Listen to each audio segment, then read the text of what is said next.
ஒரு கணக்கெடுப்பு நடத்தினாங்க இந்தியாவில். உங்களுக்கு தெரியுமா? 65,000 கல்லூரிகள் இருக்கின்றன. 60,000 கல்லூரிகள் சுயநிதி கல்லூரிகள். சுயநிதி கல்லூரிகள் வந்த பிறகுதான் இந்த கல்வி இந்த அளவிற்கு வந்தது. அது மிகப்பெரிய பெருமை. ஆனால் நண்பர்களே, வேர்ல்டு டைம் ஸ்கொயர் எஜுகேஷன் என்ற ஒரு அமைப்பு ஒரு கணக்கெடுப்பு நடத்தி தரவரிசை பட்டியலை நிர்மாணித்தது. முதல் 200 இடங்களிலே சைனா, ஜப்பான், மலேசியா போன்ற சிறிய நாடுகள் கூட 2ஐ பிடித்திருக்கும் போது இவ்வளவு கல்லூரிகளை வைத்திருக்கின்ற நம்முடைய இந்திய கல்லூரிகள் ஒன்று கூட இடம்பெறவில்லை. இதற்கு யார் காரணம்? இப்படிப்பட்ட இன்ஃப்ராஸ்ட்ரக்சரை வச்சிருக்கும் போது, இப்படிப்பட்ட பெற்றோர்களை நீங்கள் பெற்றிருக்கும் போது, இந்த பிள்ளைகள் படிக்க வேண்டிய காலத்தில் படிக்கவில்லை என்றால் நீங்கள் படிப்பதிலே என்ன அர்த்தம்? நினைத்து பாருங்கள். அப்படி என்றால் நாம் என்ன செய்ய வேண்டும்? இந்த இடத்துல உங்களுக்கு ஒன்று சொல்றேன். நீ என்னவாக வேண்டும் என்று நினைக்கிறாயோ அதுவாகவே ஆகிவிடுவாய். நான் சொல்ல, விவேகானந்தர் சொல்றாரு. அதுக்கு அடிப்படையா என்ன வேணும்னு அவர் கேட்கிறாருன்னா, வாளினுடைய கூர்மையும் நூலினுடைய கூர்மையும் மட்டுமே இந்த நாட்டை ஆள்கிறது. காலப்போக்கிலே வாளினுடைய கூர்மை முனைமழுங்கி நூலினுடைய கூர்மை மட்டுமே விஞ்சி நிற்கின்றது. நூல் என்று சொல்லுவது புத்தகங்களை. கூர்தீட்டப்படாத எதுவுமே முனைமழுங்கி போய்விடும். நம்முடைய மூளையும் அவ்வாறே. நம்முடைய மூளை கூர்தீட்டப்பட வேண்டும் என்றால் நண்பர்களே, தொடர்ந்து சிறியவர்கள் பாட புத்தகங்களையும் பெரியவர்கள் நல்ல புத்தகங்களையும் படிக்க வேண்டும். என்னடா நம்மளை போய் இப்போ படிக்க சொல்றானே நீங்க நினைக்கலாம். உங்களுக்கு தெரியுமா? நஞ்சு கொடுக்கப்படும் நேரம் வரை கிரேக்க நாட்டு கவிதைகளை படித்துக் கொண்டிருந்தான் சாக்ரட்டிஸ், உலக அறிவாளி. தூக்கு கயிற்றை முத்தமிடும் வரை படித்துக் கொண்டிருந்தான் உமர் முக்தார். தூக்கு மேடைக்கு அழைத்துச் செல்லும் வரை படித்துக் கொண்டிருந்தான் பகத்சிங். படுக்கின்ற இடம் கூட படிப்பகத்திற்கு அருகாமையில் கேட்டார் அம்பேத்கர். படித்துக் கொண்டிருந்த புத்தகத்தை முடித்து விட வேண்டும் என்பதற்காக தன்னுடைய அறுவை சிகிச்சையை அடுத்த நாள் மாற்றி வைக்க சொன்னார் பேரறிஞர் அண்ணா. 35 ஆண்டுகள் நூலகத்திலே மூழ்கி, ஓராண்டு 2 ஆண்டு இல்ல, கம்யூனிஸ்ட் வேதாந்தத்தை கண்டுபிடித்தான் கார்ல் மார்க்ஸ். இன்றளவும் கம்யூனிஸ்டுகளுடைய பைபிளாக போற்றப்படுகிறது. நம் அத்துணை பேர் மனதிலும் இடம்பெற்ற மேதகு மனிதர் அப்துல் கலாம் அவர்கள் என்ன சொன்னார்? படித்தால் மட்டுமே இந்த பாரதத்தால் பாரினை ஆள முடியும் என்று படித்து படித்து உங்களிடம் சொல்லி இறந்தே போனார். எல்லாமே அதுல தானே இருக்கு. Leaders are readers and readers R leaders. Today a reader, tomorrow a leader. இங்கே இந்த அரங்கத்திலே அமர்ந்திருக்கின்ற மாணவ செல்வங்களே, அக்கினி குஞ்சொன்று கண்டேன், அதை ஆங்கோர் காட்டிடை பொந்தினில் இட்டேன், வெந்து தணிந்தது காடு, தளல் வீரத்தில் குஞ்சென்று மூப்பென்றும் உண்டோ என்பான் பாரதி. என்ன பொருள் தெரியுமா? ஒரு சிறு நெருப்பு பொறி போதும் ஒரு காட்டை அழிப்பதற்கு. இந்த எஸ்விஜிவி பள்ளியிலே இந்த அரங்கத்திலே அமர்ந்திருக்கின்ற ஒரு மாணவனோ மாணவியோ போதும் இந்த நாட்டையே ஆள்வதற்கு. புரிந்து கொள்ளுங்கள். அத்துணையும் எங்கே இருக்கிறது? பகத்சிங்க 5 மணிக்கு தூக்கில போடணுங்க, 4:30 மணிக்கு போய் கூப்பிடுறான் ஜெயில் சூப்பரண்டு. நடந்த சம்பவம், கதையல்ல, நான் சொல்லுவது அத்துணையும் நிஜம். என்ன பண்ணுவான்? அரை மணி நேரத்தில் தூக்கில தொங்க போறானே, அழுதுகிட்டு உட்கார்ந்துருப்பானான்னு பார்க்க போறான். லெனினுடைய வாழ்க்கை சரிதத்தினுடைய கடைசி அத்தியாயத்தை படித்துக் கொண்டிருக்கின்றேன். நீ தான் என்ன தூக்கில போடணும்ல, இதை முடிச்சுட்டு தாண்டா வருவான், அரை மணி நேரம் வெயிட் பண்ணிட்டான். ஜெயில் சூப்பரண்டு பார்க்குறான் அவனுடைய அறையை. அறை முழுவதும் புத்தகங்கள். ஏண்டா எல்லா புத்தகத்தையும் நீ படிச்சுட்டியான்னு கேட்குறான். எந்த புத்தகத்தை வேண்டுமானாலும் எடுத்துக்கொள், எந்த பக்கத்தை வேண்டுமானாலும் புரட்டிக்கொள், என்ன கேள்வி வேண்டுமானாலும் கேட்டு பாடுறாங்கிறான். ஜெயில் சூப்பரண்டு அட்டென்ஷன் ஆகி சல்யூட் அடிச்சப்பா நீ படிச்சு முடி, நான் அப்புறம் வரேன்ட்டு போயிட்டான். இதை ஏன் சொல்றேன் தெரியுமா? அந்த இடத்துல இத்துணை 1000 மாணவர்கள், இத்துணை 1000 பெற்றோர்கள் இருக்கின்ற இந்த இடத்திலே சாக போறவன் அரை மணி நேரத்தில் அப்படி படிச்சான்னா, வாழ வேண்டும் என்று 100 ஆண்டுகள் வாழ வேண்டும் என்று நினைக்கின்ற மாணவர்களும் மாணவிகளும் எப்படி படிக்க வேண்டும்? சமீபத்தில் நீட் தேர்வுல இந்தியாவில் முதலாவதாக வந்து 720 மதிப்பெண்களுக்கு 691 மதிப்பெண்கள் பெற்று எய்ம்ஸ்ல வந்து சேர்ற கல்பனா குமாரி என்ற பீகார் மாநிலத்தை சேர்ந்த பெண்ணையும், ஜேஇஇ தேர்வுல ஐஐடிக்கு மெயின் எழுதி அட்வான்ஸ் எழுதி 360 மார்க்குகளுக்கு 337 மார்க்குகள் வாங்கி இந்தியாவிலேயே முதலாவதாக வந்த பிரணவ் கோயல் என்ற ஹரியானா மாவட்டத்து மாணவனையும் நானும் மாவட்ட ஒரு ஆட்சித்தலைவரும் பார்க்கின்ற வாய்ப்பு கிடைத்தது. ஒரே கேள்விதான் கேட்டேன், எப்பரா இந்தியாவில் ஃபர்ஸ்ட் வந்துறீங்க 2 பேரும்? 2 பேரையும் ஒருத்தர் தனித்தனியா பேசின, ஒருத்தர் பேசினது ஒருத்தருக்கு தெரியாது. கல்பனா குமாரி சொல்லுது, 3 வருஷமா படிப்பை தவிர வேற வேலையே இல்லை சார். ஒரு நாளைக்கு 9 மணி நேரம் படித்தேன் சார். டிவி பார்த்து 9 மணி நேரம் படித்தா டிவி பார்க்க முடியுமா சார்? 3 வருஷமா பார்க்கல சார். இவனை கேட்டா ஒரு நாளைக்கு 10 மணி நேரம் படித்தேன் சார். இந்தியாவிலே முதலாக வருகிறவர்கள் யார்? ஓட்டப்பந்தய மைதானத்திலே ஒருவன் வெற்றி கோட்டை குறைந்த நேரத்திலே கடக்கிறான் என்றால் பயிற்சி மைதானத்திலே அதிக வியர்வை சிந்தியவனாகத்தானே இருக்க முடியும். நினைத்து பாருங்கள். உங்களிலே ஒரு பெண் இன்று பரிசு வாங்க இருக்கிறது என்றால் நீங்கள் தூங்கும் போது கண் விழித்து படித்த பெண்ணாகத்தானே இருக்க முடியும். ஆயிஷான்னு ஒரு பொண்ணுங்க, நான் மெட்ராஸில் டெப்டி கமிஷனராக இருக்கும்போது பரிசு வாங்குறதுக்கு திருநெல்வேலியிலேருந்து வந்த அந்த பெண் 10ஆவதுல தமிழ்நாட்டில் முதல் வந்து மேலே வருது. அம்மா அப்பாவோட அழுதுகிட்டே வருது.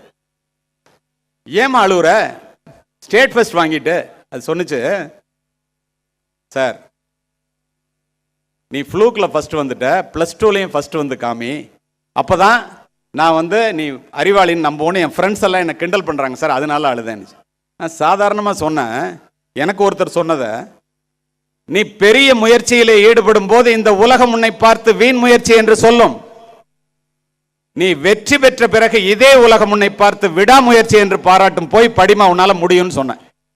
அதை பேப்பர் எடுத்து எழுதி வச்சு அந்த பொண்ணு போயிடுச்சு. 2 வருஷம் ஆச்சு, நானும் மறந்துட்டேன். நான் திருச்சி எஸ்பியா, திருச்சி மாவட்ட கண்காணிப்பாளராக மாறுதலாகி +2 ரிசல்ட் வந்து 4 நாள் கழிச்சு ஒரு அம்மாவும் அப்பாவும் ஒரு பொண்ணை பார்க்க வராங்க. அழைச்சிட்டு என்ன பார்க்க வராங்க. இன்ஸ்பெக்டர் வந்து சல்யூட் அடிச்சுட்டு, சார் யாரோ பார்க்க வந்திருக்காங்கன்னாரு. கேமராவில் தெரியுதையா, வர சொல்லுன்னேன். அந்த பொண்ணை நான் மறந்துட்டேன். யாருமா என்ன வேணும்னு கேட்டேன். சார் அப்படின்னு ஒரு அட்டையை காமிச்சிச்சு. நீ பெரிய முயற்சியில் ஈடுபடும் போது இந்த உலகம் உன்னை பார்த்து வீண் முயற்சி என்று சொல்லும். நீ வெற்றி பெற்ற பிறகு இதே உலகம் உன்னை விடாமுயற்சின்னு பாராட்டுன்னு சொன்னீங்கல்ல, அன்னைக்கு எனக்கு ஞாபகம் வந்துருச்சு. தமிழ்நாட்டில் +2லையும் 10லையும் ஒரே மாணவி ஃபர்ஸ்ட் வந்தது நான் மட்டும்தான் சார் சர்டிஃபிகேட் கொடுத்து. உங்களால் முடியுமா? முடியாது. நினைத்து பாருங்க. A question was asked, what is the biggest regret in your life was? The Toxo superstar Larry King replied, I should have been better rooted through the great books in my early daysங்கிறான். உலகத்தில் புத்திசாலியாக இருக்கிற ஒருத்தன்ட்ட சின்ன வயசில் என்னடா தப்பு பண்ணேன்னா, படிக்கிறதுக்கு வாய்ப்பு நிறைய இருந்து நிறைய படிக்காமல் விட்டுட்டேன். புத்தகங்கள்லாம் நூலகத்தில் இருந்துச்சு. யாரு உலகத்தில் புத்திசாலி? அப்போ நம்மெல்லாம் எப்படி படிக்கணும்? நீ நூலகத்திற்கு போ. நீ எவ்வளவு பெரிய முட்டாள் என்பதை எங்குள்ள புத்தகங்கள் சொல்லும். அணுகுண்டு கூட ஒரு முறைதான் ஓசையுடன் வெடிக்கும். மாணவர்களே, புத்தகங்கள் திறக்கும் போதெல்லாம் ஓசையின்றி வெடிக்கும். ஒரு மாக்கியவல்லியினுடைய ஒற்றை புத்தகம்தான் ஒரு டால்ஸ்டாயை உருவாக்கியது. ஒரு டால்ஸ்டாயினுடைய புத்தகம் தான் மகாத்மா காந்திக்கு அகிம்சையை கற்றுக் கொடுத்தது. ஒரு மகாத்மா காந்தியினுடைய சத்திய சோதனை புத்தகம் தான் ஒரு மார்ட்டின் லூதர் கிங்கை உருவாக்கியது. ஒரு எட்டர்னல் வெலாசிட்டி என்ற ஒற்றை புத்தகம் தான் நண்பர்களே அப்துல் கலாம் அவர்களை அணு விஞ்ஞானியாக்கியது. எத்தனை பேருக்கு தெரியும்? லக்ஷ்மணசாமி முதலியார்னு சொல்லி சென்னை மாவட்டம் ஒன்னா இருக்கும்போது அதனுடைய துணை வேந்தர் MITயில் அப்துல் கலாம் சார் படிக்கும்போது அவரே 100வது ஆண்டு விழாவிற்கு சென்ட் ஜோசப் காலேஜுக்கு வந்தபோது சொன்னது என்கிட்ட கலெக்டர்ட்டையும் ஒரு கையெழுத்து போட்டு கொடுக்குறாரு. 600 ரூபா அந்த புத்தகம். அதை வாங்கிட்டு வீட்டுக்கு போறாரு. ராமேஸ்வரத்தில் புயல், எல்லாரும் செத்துட்டாங்க. கொஞ்சம் பேர் உயிரோட இருக்காங்க. அப்பா அம்மா இருக்காங்களா இல்லையான்னு தெரியல. அவரே சொன்னதுங்க. அந்த புத்தகத்தை கொண்டு போய் மூர் மார்க்கெட்டில் விற்றா ஒரு 60 ரூபா கிடைக்கும். அந்த 60 ரூபாயை வாங்கிட்டு நம்ம போய் அம்மா அப்பா இருக்காங்களான்னு பார்க்கணும். அப்போல்லாம் செல்ஃபோன் கிடையாது. நேராக மூர் மார்க்கெட்டு போகிறார். அங்கே ஒரு நல்ல மனுஷன் இருக்கான். ஏன் புது புத்தகம் 600 ரூபா விலை போட்டிருக்கு, இதை வச்சுட்டு 60 ரூபா கேட்குறீங்க ஏங்கிறார். எங்கள் அப்பா அம்மா உயிரோடு இருக்காங்களான்னு தெரியல, நான் பார்க்க போகணுங்கிறாரு. பணம் இல்லைன்ட்டு அவன் சொல்கிறான், நீ 60 ரூபா கொடுக்குறேன், நீ போய் உங்கள் அப்பா அம்மாவை பார்த்துட்டு திரும்பி வந்து 60 ரூபா கொடு, புக்கை கொடுத்தாரா, நான் விற்க மாட்டேன் வச்சுருக்கேங்கிறான். போகிறாரு, பார்க்குறாரு. அவங்க அப்பா இந்த நிலைமையை பார்த்து அழுகுறாரு. 70 ரூபா பணம் கொடுக்குறாரு. 10 ரூபா செலவுக்கு வச்சுட்டு 60 ரூபாய் கொண்டு போய் கொடுக்க திரும்ப மூர் மார்க்கெட்டுக்கு போகிறாரு. அவர் கரெக்டாக புக்கை எடுத்து கொடுக்குறாரு. இந்த புத்தகம் நம்மளை விட்டு போணுச்சு, ஆனால் திரும்பி வருதுன்னு சொல்லிட்டு ராத்திரி படிக்க ஆரம்பிக்கிறார். 2 பகல் 1 இரவு படித்து முடிக்கிறார். அந்த ஒற்றை புத்தகம் தான் என்னை அணு விஞ்ஞானியாக மாற்றியது என்று அவரே சொல்லுகிறார். அப்போ நல்ல புத்தகங்களை படிக்க சொல்லி பிள்ளைகளுக்கு இந்த வயதிலேயே சொல்லித்தர வேண்டியது பெற்றோர்களுடைய கடமையா இல்லையா? புத்தகங்கள் என்ன செய்யும் தெரியுமா நண்பர்களே? பிக்காசோவினுடைய ஓவியத்தை விட, பீத்தோவனினுடைய இசையை விட, ஹியூகோவினுடைய ஒரு வாக்கியம், கதையினுடைய ஒரு கடைச்சொல், கம்பனினுடைய ஒரு செய்யுள், பாரதியினுடைய ஒரு பாட்டு, கண்ணதாசனினுடைய ஒரு வரி, என்னை போன்றவர்களுடைய ஒரு உரை உங்களுடைய வாழ்க்கையை புரட்டி போட்டுவிடும். கண்ணதாசன் சொல்லுவார், 100 புத்தகங்களை படிச்சுட்டு 1 மணி நேரம் பேசுறேன், புத்தகங்களையும் படிக்க நேரம் இல்லைங்கிறீங்க, சொல்றதையும் கேட்க மாட்டேங்கிறீங்களா? நீங்க நல்லா கேட்குறீங்க. The intake of the crowd was very good. அதனால தான் மகிழ்வோடும் நெகிழ்வோடும் உங்களிடம் உரையாற்றி கொண்டிருக்கின்றேன். அருமையான ஒரு அறிவு தளத்தில் இருப்பதை போல நான் உணர்கிறேன். சிந்தனைன்னு சொன்ன பூமியில் இருப்பதும் வானத்தில் பறப்பதும் அவரவர் எண்ணங்களே. கண்ணதாசன், நீ எதை கேட்கிறாயோ அதைத்தான் வாழ்வு உனக்கு தருகிறது, அதனால் பெரிதினும் பெரிது கேளடா. பாரதி, எண்ணிய எண்ணியாங்கு எய்துவர் எண்ணியர் திண்ணியராக பெறின். வள்ளுவன், ஒரு மனிதனை உயர்த்துவது அவனுடைய சிந்தனை தான். ரூசோ, மனிதர்கள் உலகம் பூரா தான் சொல்றாங்க, மனிதர்கள் தங்களுடைய எண்ணங்களுக்கு ஏற்பவே உயர்ந்த நிலையிலும் தாழ்ந்த நிலையிலும் வாழ்கிறார்கள். எமர்சன், என்னுடைய ஆன்மா மிகப்பெரிய சக்தி வாய்ந்தது என்பதை நீ நம்பு, உன்னிடம் அற்புதங்கள் விளைவதை நீ காண்பாய். விவேகானந்தர். இதுல இருந்து நம்ம தெரிஞ்சுக்கிறது என்ன? whatever a mind of a man can conceive and believe he can achieve. Napoleon Hill achieve பண்ணிட்டு சொல்றான், when you really want something the universe always conspire in your favorங்கிற அல்கமிஸ்ட்ங்கிற புத்தகத்துல, நீ உண்மையிலேயே வாழ்க்கையிலே வெற்றி பெற வேண்டும் என்று நினைத்தால் இந்த உலகமே சேர்ந்து உனக்கு உதவி செய்யும், உபத்திரவம் செய்யாது. நண்பர் பழனிசாமி அவர்கள் என்னை போன்றவர்களை அழைத்து 5000த்திற்கும் மேற்பட்டவர்களை இங்கே அமர வைத்து, இந்த பெற்றோர்கள் அத்துணை பேரும் உங்களுக்காகவே இங்கு வந்து உட்கார்ந்து இருக்கின்றார்களே, உங்களுடைய வாழ்க்கையிலே முன்னேற்றத்தை ஏற்படுத்த வேண்டும் என்ற ஒற்றை குறிக்கோளோடு, இது உதவியா உபத்திரவமா நீங்களே புரிந்து கொள்ளும். அப்படி என்றால் நாம் எங்கே தவறுகிறோம்? எண்ணங்கள். வாட் எவர் எ மைண்ட்னு சொல்றேன். ஏன் சொல்றேன் தெரியுமா? The golden key to remember is the sole author of your success is your mind. If you master your thoughts, you master your mind. Once you master your mind, you master your life. When you master your life, you master your destiny. என்ன அர்த்தம் தெரியுமா? உங்களுடைய எண்ணங்களிலே கவனம் வையுங்கள், அவைகள் தான் சொற்களாகின்றன. உங்களுடைய சொற்களிலே கவனம் வையுங்கள், அவைகள் தான் செயல்களாகின்றன. உங்களுடைய செயல்களிலே கவனம் வையுங்கள், அவைகள் தான் பழக்கங்களாகின்றன. உங்களுடைய பழக்கங்களிலே கவனம் வையுங்கள், அவைகள் தான் உங்களுடைய வாழ்க்கையே புரட்டி போடுகின்றன. அத்துணைக்கும் காரணம் எண்ணங்கள். சரி, என்ன நினைக்கிறியோ அது ஆயிரலான்னு சொல்றியா? நாங்கெல்லாம் நினைக்கிறோம் அது மாதிரி ஆகலையே என்ற சந்தேகம் சிலருக்கு வரலாம். என்னுடைய வாழ்க்கையிலிருந்தே ஒன்றை பதிவு செய்கின்றேன். நானும் என்னை விட ஏழ்மையான குடும்பத்தில் இருந்து வந்த என்னுடைய நண்பனும் படிக்கிறதுக்காக 500க்கு 451 மார்க் நான் SSLCன்னு சொல்லி எங்கள் அப்பா 300 ரூபா பணத்தை வச்சுக்கிட்டு என்னை சென்ட் ஜோசப் காலேஜில் சேர்க்க போனாங்க. மாணவர்களுக்காகவே பதிவு செய்கின்றேன். ஏழ்மையினுடைய தாக்கம் பிள்ளைகள் மனதிலே எப்படிப்பட்ட உயரத்தை மதிப்பை உண்டாக்கும் என்பதை பெற்றோர்களும் அறிந்து கொள்ள வேண்டும். போய் பார்த்தோன்னா மார்க்கை பார்த்தோன்னா அட்மிஷன் தர்றேன்ட்டார். பக்கத்தில் ரெக்டர் உட்காந்துட்டு நீ எந்த ஊருன்னு கேட்டார். தஞ்சாவூர் மாவட்டத்தில் போதலூர்னு. எப்படி நீ திருச்சியில் வந்து படிப்பேன்னாரு. டெய்லி ட்ரெயினில் வருவேன். அப்படிலாம் படிக்க முடியாது, நீ ஹாஸ்டலில் சேரணும்னார். ஹாஸ்டலுக்கு எவ்வளோ ஃபீஸ்னு எங்கள் அப்பா கேட்டாங்க. ஒரு மாதத்துக்கு 60 ரூபா. அதெல்லாம் கட்ட முடியாது எங்களால். கொடிது கொடிது வறுமை கொடிது அதனினும் கொடிது இளமையில் வறுமை. நான் சொன்னேன் எங்கள் அப்பாட்ட, இந்த கல்லூரியில் நம்ம படிக்க முடியாதுப்பா, மன்னர் சரபோஜி அரசனர் கல்லூரியில் 320 ரூபா ஸ்காலர்ஷிப் தருவாங்க, அங்கே போயிடலான்னு. ஆங்கில வழி கல்வியிலே படிக்க வேண்டும் என்று, அப்துல் கலாம் அவர்கள் படித்த கல்லூரியிலே படிக்க வேண்டும் என்று எண்ணத்தோடு சென்றவன், மதிப்பெண்கள் இருந்தும் பணம் இல்லாத காரணத்தினால் மரங்கள் அடர்ந்த சென்ட் ஜோசப் கல்லூரியினுடைய வளாகத்தை பார்த்து கொண்டு கண்ணிலே கண்ணீருடன் சென்றவன் நான். இதை ஏன் இத்துணை பேர் மத்தியிலே பதிவு செய்கின்றேன் தெரியுமா? எங்கள் அம்மாட்ட போய் சொன்னேன், வறுமை சிறுமை அல்ல, வறுமையை கண்டு பயந்து விடாதே, ஒரு திறமை இருக்கு மறந்து விடாதேன்னாங்க.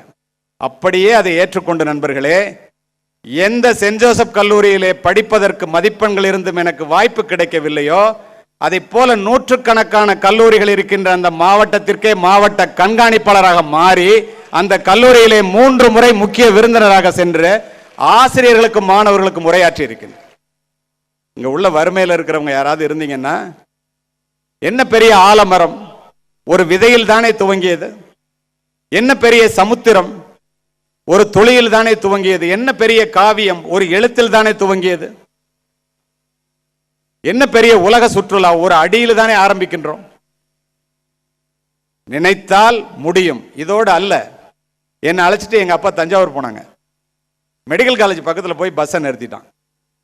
படிக்கும்போது சொன்னாங்க, ஆங்கிலத்தில் படித்ததுனால நீங்கள் எத்தனை பேருக்கு தெரிஞ்சிச்சுன்னு எனக்கு தெரியல, இவர் வீட்டிலே 4 மருத்துவர்கள், கிராமத்தில் ஒரு மருத்துவமனை வச்சுருக்காருலாம் சொன்னாங்க. நான் இது எதுக்கு இந்த இடத்துல சொல்கிறேன், அதுக்கு நான் காரணம் இல்லை. எங்கள் அப்பா என்னை நிற்க வச்சுட்டு, எங்கள் அப்பாவுக்கு என்னை டாக்டர் ஆக்கணும்னு ஆசை. அங்கே உட்காந்துருக்கிற நிறைய அப்பா மாதிரி.